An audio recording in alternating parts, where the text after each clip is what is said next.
श्री सीता, श्री सीता, श्री सीता, श्री सीता।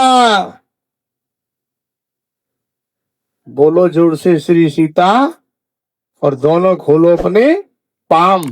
बांध के बैठे हो, तुमने खोलो श्री सीता।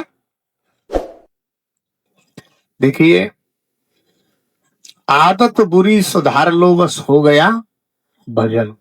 जब आदत जो है हमारी वो बुरी अगर सुधर जाएंगी, भगवान के मंदिर में आप जाइए, दिल्ली या चाहे बंबई, और कर्म चलेगा संगई। इसका अर्थ यही है कि आप कुछ भी जगह चले जाओ, कहीं भी चले जाओ, किसी भी देवता को मना लो, कितनी भी पूजा कर लो, पाठ कर लो, हवन कर लो, यज्ञ कर लो, तीर्थ कर लो, दान कर लो, और जब तक अपने करनी और कथनी में अंतर रहेगा तब तक कुछ नहीं हो सकता है। देखिए,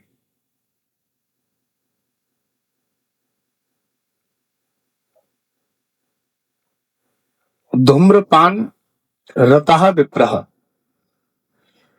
धूम्रपान रतः विप्रः, ये भागवत जी का श्लोक कह रहा है, ये सब चीज नरक की ओर ले जाने वाली है।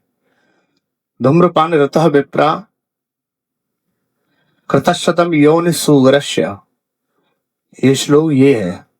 ये श्लोक कह रहा है कि इनको करने वाले व्यक्ति को सुगर के समान समझा जाता है।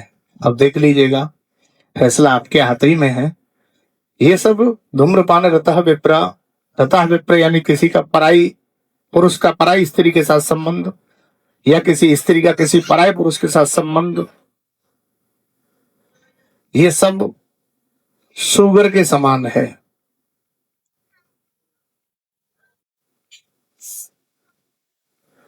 तो इसलिए कर्म प्रधान विश्व रच राखा, जो जस कर सो तस फल चाखा। एक बात बताइए आप हमें, अगर किसी व्यक्ति के शरीर में से बदबू आए और वो तुम्हारी बगल में आके बैठ जाए, तो आप उससे दूरी बनाओगे कि उसकी तरफ चिपकोगे? ये बताओ।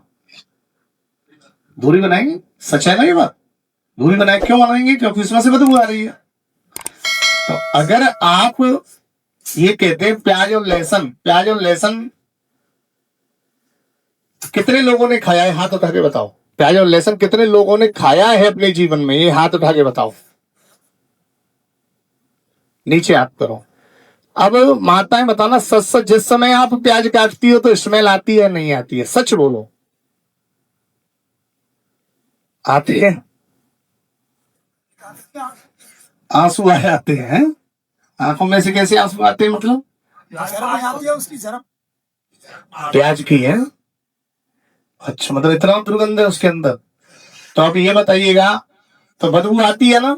आप लोग कह रहे हैं, मैं नहीं कह रहा हूं। अगर मैंने तो कभी प्याज खाई नहीं है, ये सच है। It is reality. मंदिर में बैठा हूं, कभी जीवन में मैंने प्याज को हाथ स्पर्श भी नहीं किया है। अगर कहीं गलती से कहीं मतलब किसी चीज के द्वारा अगर आ गई हो तो वो एक अलग है, पर जानबूझ के मैंने स्पर्श नहीं किया है कि मुझे ये पता हो कि ये प्याज है या लहसुन है। अब ये बताइएगा, लहसुन में से बदबू आती है नहीं आती है ना? सच है ये बात? तो ये बताइए, आप उसको खा करके और फिर भगवान की आरती करो तो भगवान आपको अपना बना सकते हैं कभी? जब आप भगवान का मंत्र बोलोगे, मंत्राधीनम देवानम ततच्छनंद साधनम वित्रन लोकान पश्यंतिम सर्वबाधस्य देवानम, यानी कि मंत्र के अधीन कौन है? भगवान मंत्र के अधीन है, और मंत्र है ब्राह्मण के अधीन, और ब्राह्मण है यजमान के अधीन।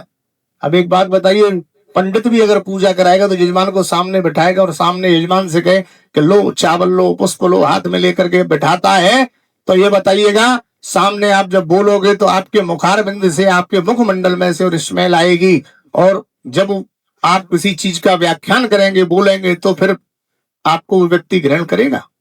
आपको ग्रहण नहीं करेगा। इसमें प्याज में कोई मांसाहारी नहीं है। प्याज धरती से उगने वाली चीज है, लहसुन धरती से उगने वाली चीज है। ये कोई मांसाहारी वस्तु नहीं है। बस है ये है कि इसमें से दुर्गंध आती है। अब आप अपने घर ठाकुर जी रखते हो, गोपाल जी रखते हो, कितने प्यार से उनको नहलाते हो, खिलाते हो, सेंट लगाते हो, नहीं लगाते हो? अब बताइए, सेंट की जगह वहां आपको मिले उसकी बदबू, तो वो प्रसन्न हो सकते हैं? कभी नहीं हो सकते।